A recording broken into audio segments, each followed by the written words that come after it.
Bom, Aragão, obrigado pela sua palestra, complementar aí realmente a do Edmilson, dando um outro olhar, especialmente sobre o aspecto regulatório e até econômico. E pegando o gancho no final do que você falou, eu vou me permitir aqui a começar pela Milene. Quando o Aragão comenta, Milene, assim, queria que você fizesse algumas considerações e perguntas também, se tiver. Quando o Aragão comentou, afinal, assim, se imagina um caminhão, ele enchendo com 3 quilos, 2 quilos, 1 quilo, um botijão de 13 quilos, ou seja, um botijão que foi feito com uma capacidade maior. Você acha que, sobre o olhar do Inmetro, isso traz uma segurança para o consumidor? Então, na verdade, boa tarde a todos. Tá? Eu estou entendendo aqui que esse é um trabalho de ajuda e colaboração mútua.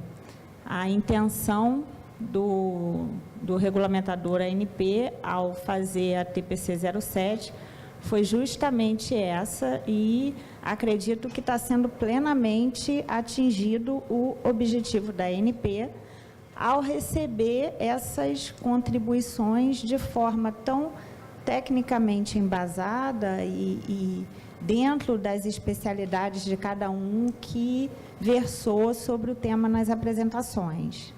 Então, no âmbito das portarias Inmetro que tratam do assunto, né? Então, o Inmetro, ele trabalha com a portaria 682 e 681, que tratam do serviço de inspeção realizado por empresas distribuidoras de GLP. Essas duas portarias, eu tive a oportunidade de trabalhar na construção delas, né? Na época, eu comecei a trabalhar nessa área em 2008, eu entrei no Inmetro em 2002 e era o Ítalo que atuava nessa área, mas ele aposentou e, como éramos amigos, colegas de trabalho, ele passou essa atividade para mim. Então, eu me lembro que eu estava, inclusive, na fase de capacitação no tema, o Ítalo me levava nas discussões para a gente trabalhar juntos, e esse instrumento legal, ele trata de todo um esquema de certificação com requisitos e critérios que constam numa base normativa aplicáveis à inspeção dos recipientes de GLP que retornam vazios para o centro de destroca. Então, na verdade, é feita uma triagem, tem toda uma logística envolvida nessa atividade, é feita uma triagem, e um ponto que respondendo, agora dessa volta toda, para responder a pergunta dele, um ponto que, uma das anotações que eu fiz aqui, com relação à segurança, é que, por exemplo, né, quando a gente trabalha com um recipiente de 13 quilos, é claro que em cada capacidade do recipiente você muda, isso é uma outra coisa que eu queria falar depois, né, se não resolveria a questão econômica, reduzir a capacidade de um recipiente para um consumidor que não tivesse poder aquisitivo para usar o de 13 quilos. Seria uma solução mais prática, mas, enfim, só uma colocação. É que o 85% da capacidade interna, ele tem um motivo técnico, ele tem um motivo para garantia de segurança no envase desse recipiente. Então, quando você faz um envase completo de um recipiente de 13 quilos, você tem um nível mínimo de segurança adequado para garantir esse 85% dessa capacidade interna do recipiente transportável para a GLP. Quando o enchimento, aí eu não vou nem falar do remoto agora, né? Porque eu só vou responder a pergunta dele, que eu falo para caramba, gente, senão vocês não vão me aguentar. Mas o enchimento fracionado, eu vejo um impacto muito, pelo menos assim, né, acentuado na garantia de que esse percentual seria aplicável. Por quê? Porque o consumidor, ele vai levar para um ambiente não totalmente controlado, um recipiente, e ele pode estar solicitando que ele seja cheio com, sei lá, 7 quilos, mas ele já tem um volume ali. Então, de repente, você pode até mesmo ultrapassar esse limite do 13 quilos, porque você perde o controle metrológico do que está ali em termos de GLP e até mesmo do que vai ser colocado. Porque alguém falou aqui da questão, eu não me lembro se foi na primeira ou na segunda apresentação, práticas enganosas de mercado, né? Então, esse é um ponto que, no olhar das portarias 682 e 681 do Inmetro, a gente não teria como responder que esse aspecto continuaria a ser atendido. É isso. Tá ok? Obrigado, Milene. Coronel Rogério, o senhor pode, sob a visão do Corpo de Bombeiros, né, as duas colocações, e aí foi bem comentado pelo Aragão já, e o Issa vai explicar melhor. A TPC, na verdade, é uma pergunta feita à sociedade sobre 2 pontos, né? OM e fracionado, né? Enchimento fracionado. OM, enchimento de outras marcas e fracionado. No olhar do Corpo de Bombeiros, como é que você vê isso? Enfim, o que você poderia acrescentar? E se quiser fazer alguma pergunta também aos debatedores, por favor, fique à vontade. Ok. Boa tarde a todos. Eu queria inicialmente agradecer o convite e a oportunidade de estar aqui participando desse evento e parabenizar a ANP, né, por estar ouvindo, estar presente. Eu acho que essa é a maior virtude, né, saber ouvir, né, e o bombeiro ele tem se espelhado nisso também, né. Eu trabalhei no bombeiro em São Paulo durante 27 anos, terminei minha carreira como comandante do bombeiro de São Paulo, e o bombeiro sempre que vai alterar uma instrução técnica, né, ele procura ouvir a sociedade, né, e acho que isso é uma tendência, talvez até em função da democracia que a gente vive hoje, né. Então, vou imaginar esse ambiente aqui, né. Aqui nós temos, por exemplo, 6 bicos de sprinkler aqui, né. Se o bombeiro chegar e falar, não quero 6 bicos aqui, tem que ter 20 bicos aqui de sprinkler, né. Quem é fabricante, né, do material vai dar risada, né, falar, maravilhoso, né. Mas a gente acaba inviabilizando, por outro lado, a indústria da construção civil, né. O cara não vai conseguir mais fazer um shopping, né. Então, eu acho que essa questão envolve muito exatamente essa sintonia fina, né. Até que ponto, né, a gente pode, digamos, abrir o mercado, buscar uma redução de preço para o consumidor, que sem dúvida todos nós aqui somos consumidores, né? Quem não quer um produto mais barato, né? Mas realmente o que pega é essa questão da segurança aí, né? E eu acho que foi muito bem colocado aí pelo professor Edmilson, né? A questão do fracionado, aí, o abastecimento fracionado, que é a questão do vasilhame realmente, né? A gente tem a questão, né, do camarada que ele vai querer colocar menos gás no botijão, né? Então, botijão de 13, o cara vai querer, sei lá, colocar 2, 3, 5 quilos, né? Mas vai ter aquele também que vai querer colocar 20 quilos no botijão de 13, né? E como disse a Milena, né, tem a margem de segurança do próprio botijão, né? A gente sabe também que hoje tem gente que compra o P13 para abastecer outros P5, P2, e isso vira um negócio também, né?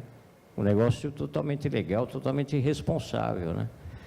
Então, eu acho que a grande questão que pega aí realmente é a questão da segurança. A ANP, né, eu acho que tem toda uma dificuldade até para exercer também a fiscalização, né? Tem que ter gente para isso, tem que ter estrutura para isso, né? E eu acho que se essa questão realmente acabar prevalecendo, né, essa grande abertura, um outro aspecto que vai pegar aí para a ANP também é a questão da fiscalização. Como é que a gente vai conseguir fiscalizar, né? Se hoje é difícil fiscalizar os poucos locais de abastecimento, né? Como é que a gente vai fiscalizar, sei lá, se isso se popularizar de tal forma, né, que cada posto de gasolina em cada esquina vai estar abastecendo um botijão de gás, né? Então, realmente, essa questão da segurança é preocupante, né? A questão da marca também, né, que eu acho que foi bem ressaltado no primeiro painel, que a marca ela traz toda uma cultura, né, em termos de qualidade, né, a questão da requalificação dos botijões, né. Eu acho que a eventual implantação, né, de uma sistemática de abastecimento fracionado, ela acaba colocando tudo isso por terra, né? Então, vai acabar enfraquecendo a questão da marca, vai acabar com essa cultura da requalificação, que levou muitos anos para ser implementada no Brasil, né?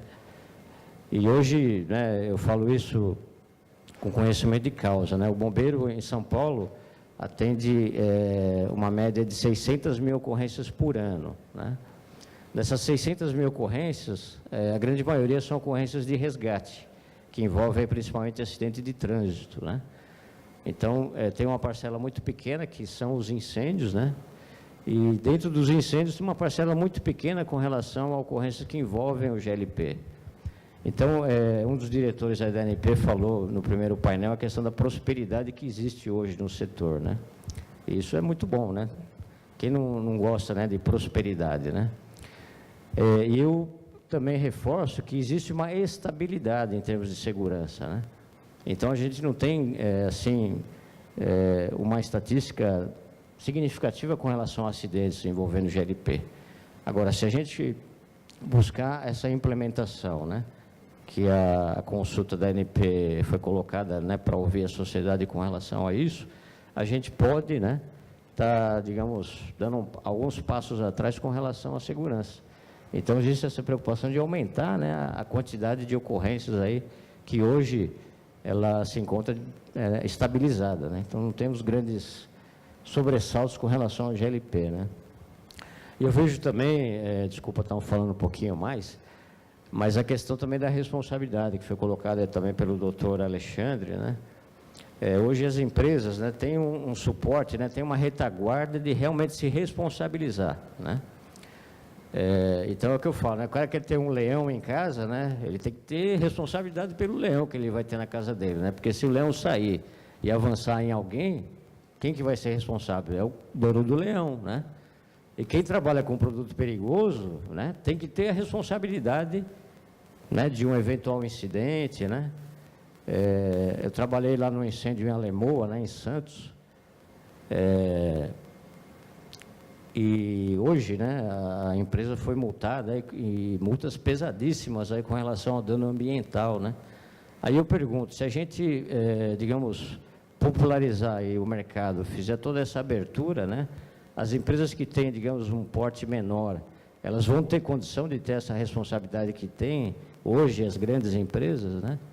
Então, nós não estamos trabalhando aí com refrigerante, com cerveja, né? Nós estamos trabalhando com produto perigoso, tá? Então, era isso que eu queria ressaltar, né? Essa grande preocupação que a gente tem aí com a questão da segurança, né? Obrigado. Até em complemento, antes de passar por isso, só um dado importante, porque isso é histórico, né? Depois que se iniciou o programa de requalificação, né, existe um dado estatístico do Corpo de Bombeiros de São Paulo que mostra uma queda acentuada no número de acidentes com botijão, né? Então, isso é mais um dado positivo da importância, como o senhor mencionou, do programa de requalificação, né? Sem dúvida. Eu queria fazer mais uma observação, foi colocada aqui pelos palestrantes, né? Aquela questão da gente transferir a responsabilidade para o consumidor também olhar o seu botijão, né? A gente faz uma campanha pela nossa fundação, né, em parceria com a Liquigás, está aí o Paulo Gordo, que não me deixa mentir, que é a exemplo do que foi falado de manhã, né, o gás legal, né, que foi, se não me engano, feito promovido pelo Cinegás, né.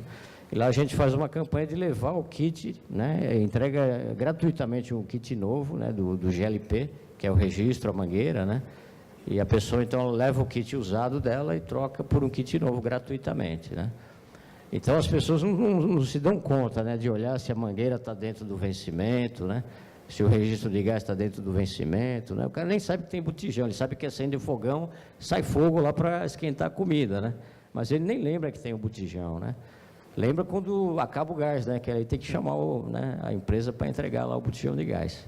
Então, essa questão de transferir toda essa responsabilidade também para o consumidor, né, saber quanto que vai, até quando tem a validade do seu recipiente, da sua mangueira, do botijão, é preocupante.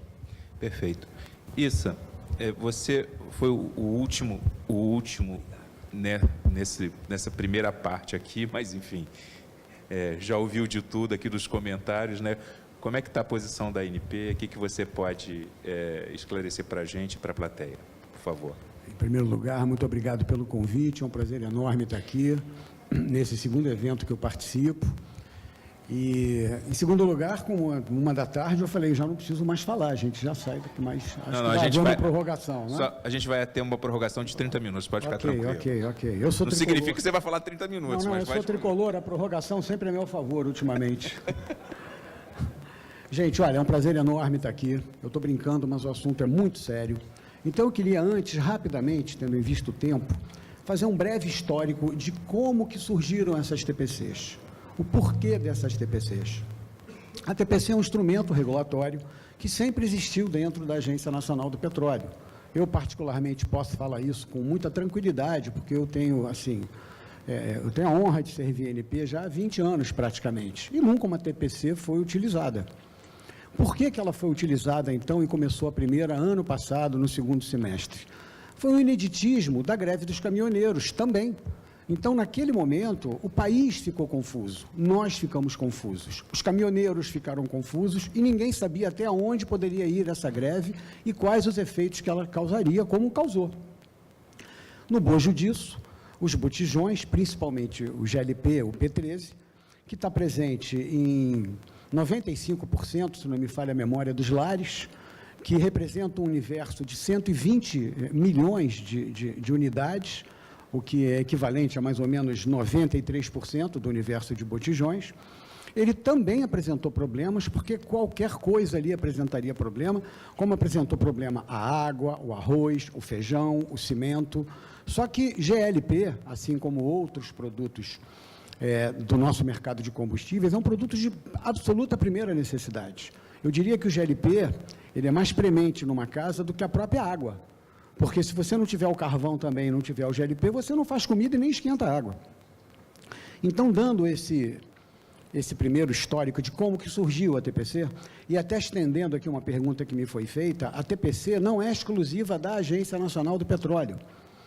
A Anatel, por exemplo, ela disponibiliza a TSP, que é a tomada de subsídios públicos. E a Anvisa também, a Anvisa tem a TPS. Então, muda um pouco a nomenclatura, mas, no fundo, é a mesma coisa. E qual o objetivo desse instrumento? Nada mais do que a própria terminologia que cada palavra representa. É uma tomada, ou seja, uma coleta de contribuições, de opiniões públicas. E quando a gente fala pública, é no sentido amplo da sociedade. Então, uma pessoa individualmente pode prestar uma contribuição, um jornalista pode prestar uma contribuição, uma empresa que não é do setor pode prestar uma contribuição, e principalmente vocês que são do setor, e muito mais ainda os órgãos que se coadunam conosco na hora de formalizar e na hora de formar algum tipo de ideia, como, por exemplo, o Inmetro, Corpo de Bombeiro, a NTT e tantos outros órgãos que eu não estou lembrando aqui, estou só dando uma ideia geral. Aliás, eu queria agradecer aqui, na figura da Milene, a contribuição que foi dada pelo Inmetro. Eu ainda não olhei, a equipe ainda não olhou, não tivemos tempo de tocar ainda na TPC número 7. Agradecer também, na figura do Coronel Rogério, a contribuição do Corpo de Bombeiro, mas aí pedi um reforço, que eu não sei se seria com ele. O Corpo de Bombeiro, como ele tem uma legislação e uma certa autonomia estadual, me corrija se eu estiver errado, 3 estados manifestaram contribuições, Tocantins, Minas Gerais e Mato Grosso do Sul, se não me falha a memória. Então, seria muito rica a contribuição, ou de um comando geral, ou de outros estados da federação, porque é disso que a gente vai viver na hora de fazer uma análise de uma TPC, das contribuições. A gente não pode também esquecer, eu não posso aqui me adiantar sobre opiniões de TPC, nem deveria fazer isso, até porque quem vai se debruçar sobre isso é uma equipe de altíssima capacidade, especialistas da área, que lidam com esse problema já há muito tempo, que lidam com esse mercado já há muito tempo e sabem quais as limitações e quais as não limitações. Então, os senhores podem aqui, cada um dos senhores, ficarem absolutamente certos de que cada uma das contribuições será analisada. No caso da TPC número 7, ela bateu recorde absoluto, estamos em 111 contribuições. e não encerrou o prazo para contribuições. A qualquer momento elas são bem-vindas, por isso eu enfatizo aqui que se o Inmetro tiver advindo de novas conversas, novos conhecimentos, quiser complementar as contribuições que já foram fornecidas, é um privilégio enorme poder receber, da mesma forma, Coronel, do Corpo de Bombeiros. O que eu posso garantir a vocês, aos senhores, é que, finda uma TPC, e não só essa, qualquer outra, ela tem dois caminhos. O primeiro caminho, em a equipe entendendo, ela apresenta uma minuta, essa minuta é apresentada à Procuradoria, que é composta por procuradores federais totalmente independentes da AGU, eles analisam sobre o aspecto jurídico e sobre o aspecto regulatório também, e depois isso ainda passa pela diretoria colegiada. Isso é uma análise demorada e profunda e muito delicada. A diretoria colegiada, concordando com aquela proposta de TPC, caso ela vá para frente, volta para a área, que aí sim formula uma consulta pública, que nesse caso deve ter 30 dias ou até 365 dias, e depois sim uma audiência pública. Então, a TPC, ela não substitui em momento algum as outras etapas de um processo regulatório. É basicamente uma oportunidade que a sociedade tem para que preste suas contribuições ali, para que a gente possa fazer um estudo aprofundado daquele assunto. Também posso falar com toda a propriedade, sem ter falado com a equipe, de que vão ser observadas 4 aspectos bem, assim, contundentes, de uma forma bem intensa, nessa TPC número 7. Seria a segurança, a segurança, a segurança e a segurança. E eu não falo isso só pelo termo repetitivo. Você tem que observar a segurança, não só no sentido denotativo da segurança do usuário, da segurança das instalações físicas, da segurança de quem está manuseando, de quem está instalando, da própria empresa que está fazendo, no caso, o enchimento ou a troca de outras marcas, enfim. Você tem que se basear na segurança tecnológica, na segurança de volume, como foi muito bem já dito aqui, e na segurança de que a adequação da regulação, ela vai ser observada. Não adianta a gente legislar, penso eu, não adianta o legislador, de alguma forma, impor ao mercado ou impor àquele produto uma determinada regulação e ela não ser cumprida. É como disseram aqui, não há fiscalização que dê conta disso. Então, o que eu posso garantir aqui aos senhores é o extremo cuidado e o zelo que serão adotados nas análises, não só dessa TPC, como das outras, mas principalmente nessa, que a gente sabe exatamente isso, o peso que são 120 milhões de botijões espalhados pelo Brasil. Creio que o índice de acidentes em botijões hoje é algo perto de zero, porque reverbera. Um acidente com um botijão, você em 1 hora está sabendo do Oiapoque ao Chuí o que aconteceu. O gás, ele chama muito atenção. Não estou falando só da molécula do GLP, eu digo gás. Então, quando explode um botijão de gás na rua, um bueiro de gás na rua, qualquer que seja o estado da federação, em 5 minutos está no Globo Online e todo mundo acompanha aquilo. E um botijão da mesma forma. Então, eu quero garantir aqui aos senhores de que a TPC é meramente uma coleta de opiniões. E a outra alternativa é, depois desse estudo da TPC, ela simplesmente não ir para frente. Então, a TPC não é uma garantia de que se transformará num aperfeiçoamento regulatório, numa adequação regulatória, como tampouco também não é uma garantia de que serão estudadas todas as alternativas por pessoas que conhecem o mercado e que sabem avaliar holisticamente aquilo que está envolvido e seus efeitos colaterais. Isso eu posso tranquilizar os senhores. Obrigado, Issa. Estou com uma pergunta aqui para o Aragão. Aragão, se você pode responder, em relação à marca, né, na ótica do consumidor, como você vê a perda de responsabilidade objetiva em caso de acidentes, incidentes? Como ficaria o consumidor nessa situação?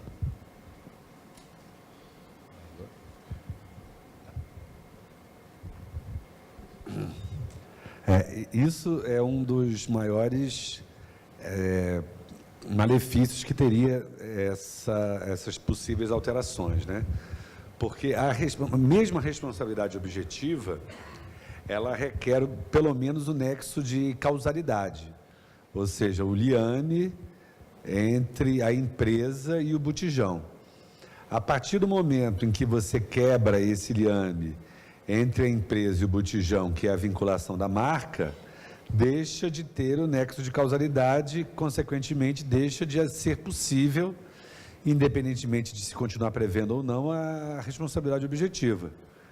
Então, em caso de acidente, não haveria empresa responsável.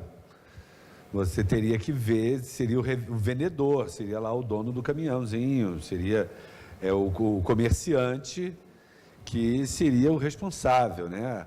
O nexo de causalidade em relação à empresa seria uma matéria de prova fática, aí muito difícil de ser feita pelo consumidor, assim, uma matéria de prova quase impossível. Obrigado, Aragão. Milene, uma pergunta também para você. Na experiência do Inmetro, sobre pré e pós-medidos, né?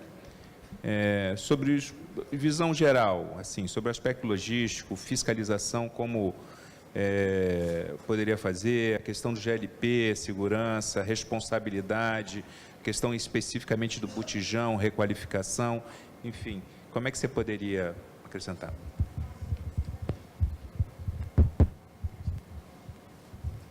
Então, eu fiz uma anotação aqui sobre esses impactos na nossa fiscalização, porque no Inmetro a gente é dividido na área de regulamentação e na área de metrologia legal.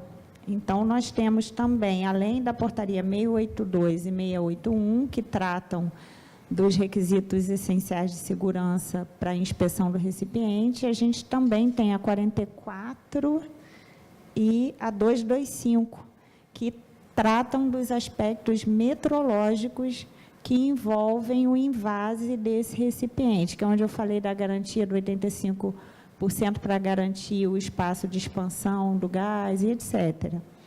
Então, esses aspectos são avaliados tanto pela... A gente tem no Inmetro, né, a Rede Brasileira de Metrologia Legal e Qualidade, e ela é formada em cada estado pelos órgãos delegados, conveniados ao Inmetro. Em algumas áreas são superintendências, em outras são os tradicionais IPENs. Então, quando um órgão delegado, quando um representante do IPEN, seja pela área de regulamentação da avaliação de conformidade ou pela área de metrologia legal, o fiscal vai avaliar um recipiente, esse é um segundo impacto de uma medida transformadora do que hoje vigora em termos de garantia de um nível mínimo adequado de segurança para essa inspeção do recipiente. Por quê? Porque, no caso do agente metrológico, que é o fiscal, ele vai ter um problema da rastreabilidade dos pré-medidos, porque aquilo que a gente já comentou, como é que ficam, como é que se mantém, como é que se garante a segurança desses requisitos metrológicos, no caso do invase remoto, porque você vai estar com um veículo. Então, essa prática, esse tipo de serviço não é coberto hoje pela regulamentação vigente da metrologia legal. Então, seria, ao meu ver, eu não sou da metrologia legal, mas seria uma dificuldade muito grande para você garantir essa manutenção desses requisitos metrológicos num enchimento remoto. E, no caso do fracionamento, também. E o impacto óbvio na área de regulamentação é com relação, por exemplo, ao uso de outras marcas, né, que teria uma dificuldade da rede de fiscalização para responsabilizar um determinado distribuidor por uma não conformidade num recipiente. Então, em ambas as áreas, tanto na área que eu atuo, quanto na área da metrologia legal, o impacto é uma certeza. O que eu coloquei aqui, porque o nosso objetivo é, com certeza, ajudar a ANP, né? Eu coloquei um comentário para a ANP, no sentido de que, também, no Inmetro, a gente já trabalhou com alterações regulatórias. Então, por quê? Porque, na verdade, a tentativa é sempre de você rodar o PDCA para melhorar uma situação. Então, assim como o representante dos bombeiros colocou, pelo menos de 2008 para cá, que é o período que eu atuo nessa medida, o Inmetro nunca recebeu problemas relevantes referentes à área de GLP. Eu trabalho com 5 escopos na área de GLP: mangueira, regulador, 2 serviços e a fabricação do recipiente. Esse é um ponto que eu queria deixar aqui como contribuição, ou seja, eu não vejo, assim, na área de regulamentação em metro, nesse tema, nada relevante para subsidiar a ANP. E um outro ponto é que, em trabalhos de alteração de medidas regulatórias que a gente já realizou no Inmetro, uma coisa que foi muito válida, que a gente passou a fazer, é mapear o processo atual, como ele funciona hoje, com todos os seus pontos de melhoria, com todos os pontos fortes, mapear o processo como um todo, e, dessa maneira, fica muito fácil ver soluções novas para aquilo que hoje funciona. Então, quando você mapeia o processo como um todo, você consegue prever, ter uma previsibilidade maior dos impactos futuros. Isso no Inmetro tem dado certo. É claro que o ótimo é inimigo do bom, né? A gente sempre tem os imprevistos aí do mercado, mas tem funcionado direito. É uma contribuição aqui que eu acho importante deixar para o pessoal da ANP. Tá bom? Obrigado, Milene. Tem uma colocação aqui para o Coronel Rogério, e eu depois queria fazer uma para o Edmilson também. Eu vou resumir. Na verdade, diz assim que um botijão de 13 quilos, ele está, na verdade, ele é feito para ser enchido em áreas fechadas, em bases, enfim, isso por uma questão de segurança. Eventuais acidentes ali ou vazamentos são controlados rapidamente, e que, num enchimento fracionado, isso feito na rua, um pequeno vazamento, enfim, poderia trazer danos grandes na visão dessa pessoa que fez a pergunta, especialmente porque pedestres poderiam estar circulando por ali. Na visão do bombeiro, o que poderia ser feito? Quais são os riscos aí envolvidos numa situação parecida? Como foi bem colocado aí, né, pela Milene, a questão do Inmetro, né, questão de pesos e medidas, né? Hoje existe todo um referencial, né, em termos de atender capacidade de enchimento, né, o próprio peso do botijão. E a gente receia, né, que esse tipo de enchimento fracionado não observe nada, né, com relação a essa questão técnica, né?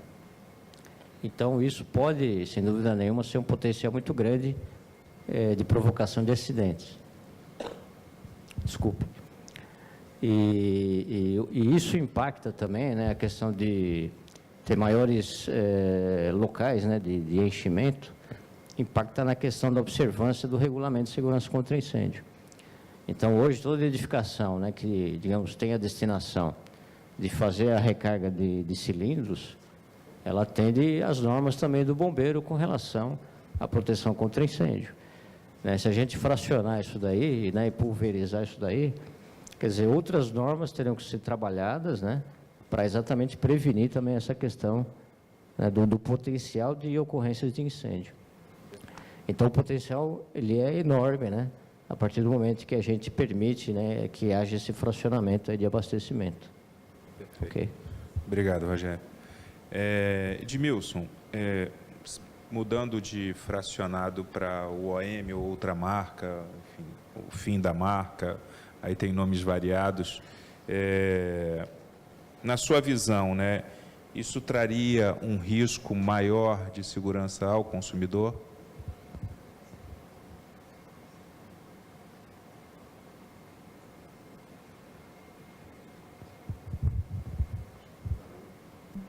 Alô, agora foi.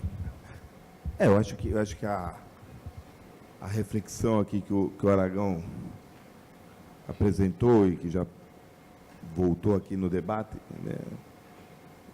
Sim, pelo link, né, que hoje nós temos marca, botijão e segurança, né? Hoje esse link de responsabilidades tem a marca como uma âncora fundamental, né?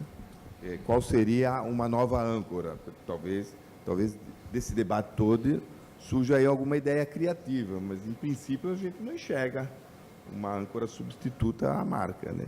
Eu só queria, talvez, enfatizar que, assim como o Aragão colocou bem, o regulador, entre valores diferentes que ele tem que buscar, e nós estamos com segurança e menor custo, mas não vamos esquecer totalmente, não é um binômio, é pelo menos um trinômio, segurança, menor custo e eficiência. Quer dizer, que trabalha no limiar da eficiência, porque nós estamos falando, é muito pesada de logística, muito pesada. Pesa muito no custo total por uma quantidade de energia de baixa densidade. Então, esse segmento é muito sensível a ineficiências, como um todo. E menos gás por mais botijão é ineficiente, é reduzir a eficiência, né?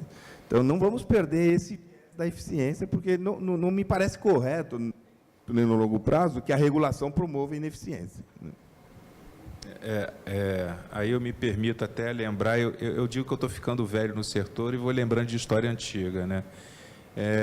Nos anos 90, na guerra Irã-Iraque, se permitiu encher botijão com 10 quilos. Mas, na verdade, você transportava a mesma coisa, custava mais caro para a sociedade, né? Naquela época, o carro não podia andar acima de 80 km por hora, para economizar gasolina, posto de gasolina fechava sábado e domingo, enfim.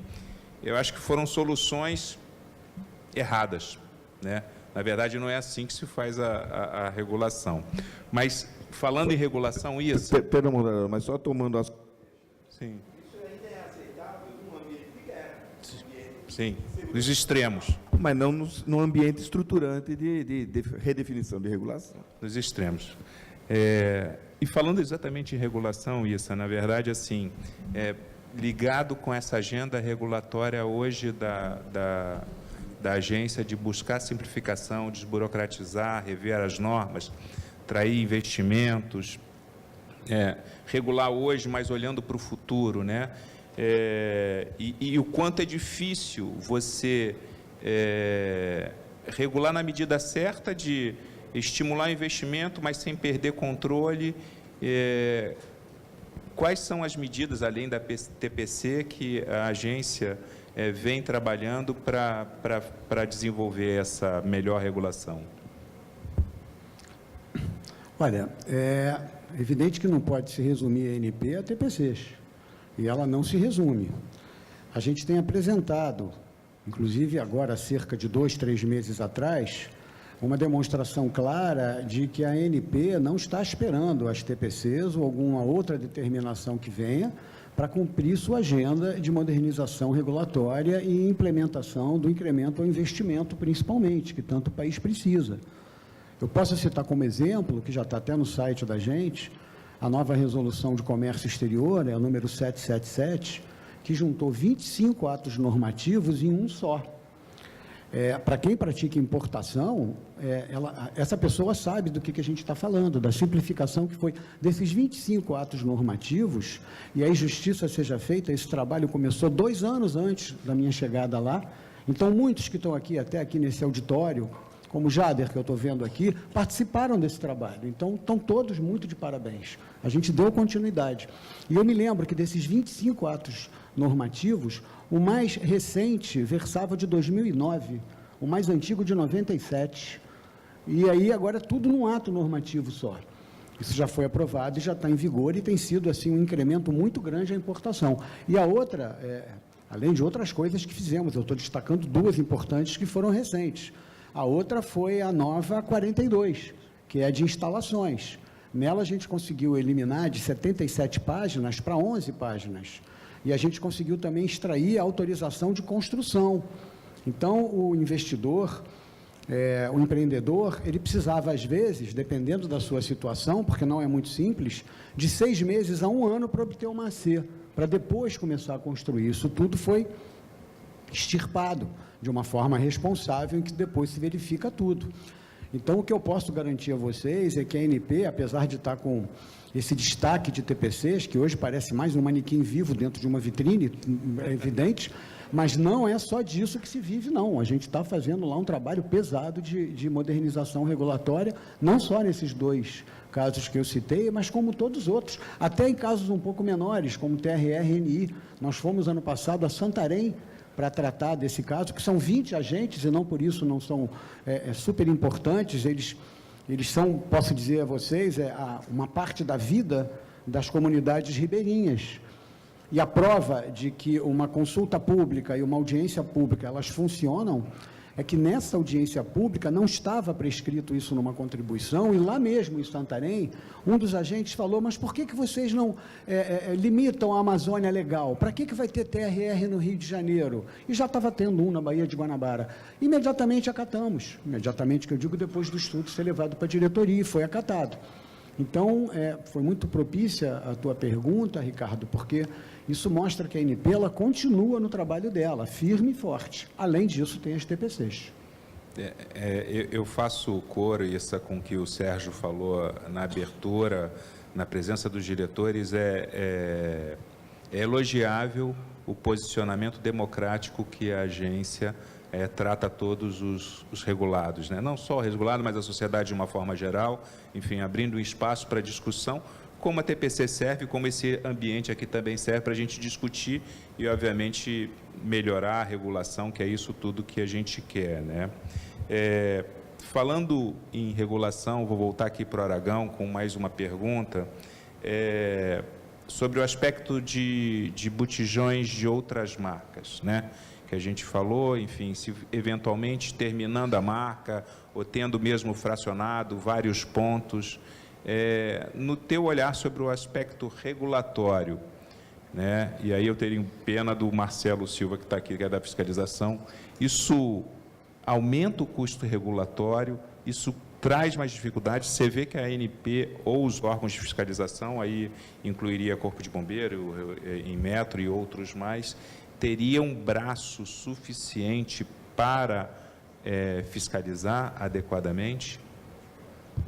Bom, a vinculação da marca, casada com o sistema de requalificação, ela foi um mecanismo, ela é um mecanismo bastante criativo, inteligente, de desonerar a fiscalização do Estado, né? Porque ela, de alguma maneira, ela cria incentivos naturais para que as empresas, elas próprias, realizem a requalificação.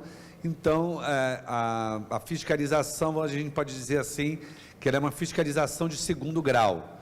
Tem uma fiscalização que as próprias empresas, elas são estimuladas a fazer, e o regulador, ele tem uma fiscalização de segundo grau, vamos dizer, ele é um fiscalizador do fiscalizador.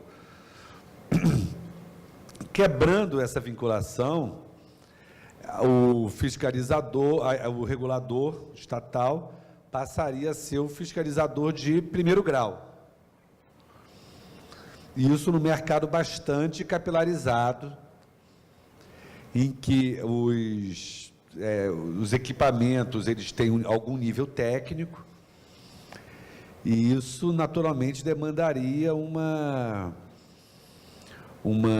quantidade de fiscais e de equipamentos e de kits de fiscalização bastante grande, e de capilarização dessa fiscalização muito grande. Tem um autor alemão de regulação, de sistemas econômicos, direito, o Gunther Tobner, que ele fala muito assim, que toda regulação, para ser inteligente, ela tem que, de alguma maneira, casar a lógica do sistema econômico com o sistema jurídico, para que seja interessante para as empresas cumprirem as normas jurídicas de segurança e de outras naturezas. Que, se o direito ele não quiser adotar essa estratégia, ele pode, mas que aí ele vai ter que assumir o ônus dele sozinho e impor as suas regras. Aí ele falou, isso é possível? Mas aí ele usa a expressão, mas aí você vai ter que colocar um guarda com uma carabina em cada esquina. Isso não é muito desejável nem viável na prática, mas essa seria a solução. Pois é, né? Essa é a dificuldade de achar a regulação ideal, né? O equilíbrio, né?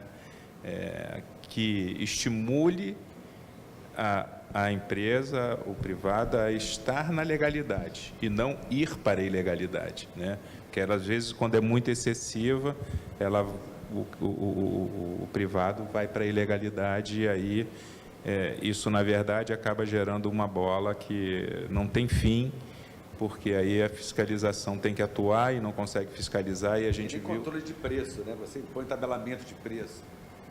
Aí, que nem controle de preço, né? Quando às vezes o direito ele quer se impor assim, né? Estava vendo agora o Macri lá na Argentina, ele tabelou alguns preços, né? Aí, não, tudo bem, vamos fiscalizar então o tabelamento. Aí parece que 70% dos produtos que tiveram preço tabelado sumiram do supermercado. Aí vai começar agora a ter a fiscalização de que os produtores não estão comercializando o produto que está tabelado. Aí começa a ficar um inferno, né? Assim, fica meio sem solução a questão. Aí é o que o Gunter Tobner fala. Então, aí você passa a substituir as relações sociais por relações de polícia. Aí, na prática, não funciona, né? Perfeito. Bom, a gente está chegando ao fim aqui. Eu vou pedir o seguinte, a cada um de vocês, para fazer um breve comentário do que acharam do painel e depois eu concluo. Como Issa foi o primeiro a falar na primeira parte, eu começaria com Issa. Se você pode dar a sua contribuição final, Issa, por favor. Claro, quando falo em contribuição, eu fico logo olhando para os lados, é tudo que eu estou atrás agora. Em contribuição, eu vou correr atrás. Olha, uma coisa eu posso garantir aos senhores. São 3 coisas que, por coincidência, são as iniciais do meu nome, que eu acho que são fundamentais para que a gente consiga ter um bom trabalho. Cuidado, conhecimento e contribuição. O conhecimento, ele é basicamente da equipe técnica, que são especialistas altamente gabaritados para isso. Só que também não é só da equipe técnica, é o conhecimento vivencial. Isso quem tem são os senhores. Isso quem tem são os outros órgãos federais. Isso também quem tem são todas as pessoas e empresas que lidam no dia a dia com essa atividade. Por isso a contribuição ela é fundamental para ampliar o conhecimento do técnico que tem ali, porque às vezes é uma visão muito baseada em academicamente falando só. Falta às vezes, pode faltar em um ponto ou outro, alguma contribuição, como eu acabei de dar de exemplo do TRRNI, que venha exatamente da base e que diga, bom, é realmente isso daí.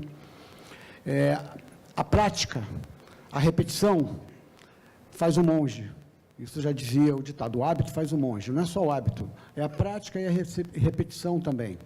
Uma vez conversando com o finado Carson Grace, que para mim não morreu, está vivo até hoje, ele falou com a gente assim, nunca arranjem confusão na rua. Porque vocês podem encontrar um cara que briga todo dia na rua. E esse cara, se briga todo dia na rua, vai ganhar de qualquer um aqui. Porque vocês não brigam na rua, vocês brigam de kimono. Então, a contribuição de vocês é muito importante. Então, eu volto de novo a lembrar a todos que até julho, que é quando a gente vai começar a pegar esses estudos, as contribuições estão inteiramente facultadas no âmbito da TPC. E que foi um prazer enorme poder estar aqui de novo. Dou parabéns ao Sindigás por essa iniciativa, dou parabéns pelo tema, que eu acho que é um tema que é importante que todos tenham as informações mais complexas possíveis para que entendam o que está realmente se passando e não imaginem além ou aquém daquilo que está se passando. E termino aqui isso dizendo que foi um prazer enorme poder participar aqui, espero que tenha contribuído para alguma coisa. Muito obrigado. Obrigado. Milene. Por favor, Milene, suas breves considerações finais, só para a gente poder concluir e fazer o encerramento depois. Bom, gostaria de agradecer ao pessoal do Sindigás pelo convite. Acredito que essa construção aqui foi muito favorável às contribuições para a ANP e a gente se coloca à disposição para o que for necessário. Muito obrigada. Obrigado. Coronel Rogério, o senhor, por favor. Bom, eu só queria mais uma vez agradecer novamente o convite de estar participando desse momento. Mais uma oportunidade de aprendizado, né? Com certeza a gente conseguiu aprender muita coisa aqui, não só nesse painel, mas no painel anterior também, né? E dizer que a segurança, né, na verdade, é uma das coisas fundamentais na sociedade em que vivemos, em que todas as pessoas vivem, né? Se a gente não tem segurança, a gente não tem economia, né? Então, o assunto, sem dúvida, é palpitante, é preocupante, né? E Deus queira que a nossa agência, né, no caso a ANP, tome a decisão sábia, né, e correta, né? E não só, né, a ANP, mas todas as nossas agências hoje reguladoras no Brasil. Obrigado aí pela oportunidade. Muito obrigado. Edmilson, você pode concluir? Bom, além de agradecer e dizer do prazer de participar do debate aí com colegas tão qualificados, né? Eu só fecharia dizendo o seguinte, enfatizando um dos meus slides: quando a decisão de compra de um botijão de gás, eu compro a energia e eu compro estoque de energia, que antes durava 30 dias, hoje já está durando 40 dias. Então, nós estamos falando de um consumidor empobrecido, temporariamente pelo menos empobrecido, comprando mais estoque de energia. Então, realmente deve estar pesado. E estoque de energia, qualquer energético, não é um bem privado, é um bem público. Portanto, não tenhamos medo de falar de soluções de subsídio temporários. Apesar da palestra do professor Tavares dizendo que as ondas liberalizantes, da agenda econômica que está colocada aí, parece que fala de subsídio, hoje é crime, né? Mas aqui nós estamos falando de um bem público que o privado está pagando, o privado mais carente e com menor poder de compra. Então, não tenhamos medo de falar de soluções de subsídio para mantermos o botijão de 13 quilos, que dá um conforto, que dá uma segurança para esse mesmo consumidor que hoje não tem condições de pagar tanto estoque de energia. Não vamos tirar esse ganho. É um ganho tão importante, essa solução tecnológica é um ganho tão importante que eu acho que vale o subsídio. Obrigado. Aragão, por favor. Bom, só agradecer aqui pela oportunidade. E eu acho que as tomadas de contribuição, elas não se resumem só, né, as contribuições formais recebidas na ANP, mas também elas instaram um processo de discussão na sociedade, que eu acho que esse encontro aqui, ele faz parte desse processo, presencial até, e eu acho que avançamos bastante nisso, porque é incrível, assim, como na regulação, de boas intenções, o inferno regulatório está cheio, assim. Então, eu acho que essas conversas, esse processo, assim, são muito bons, assim. Obrigado, Aragão. Só concluindo, eu queria dizer o seguinte, Issa, conte com nossas contribuições sempre.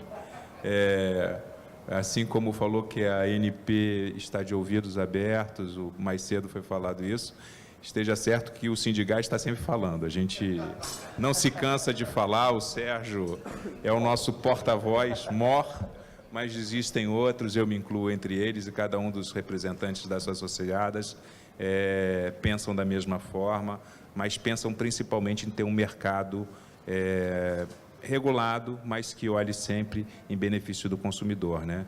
Eu, com isso, encerro essa parte, convido o Sérgio para o encerramento do painel de hoje.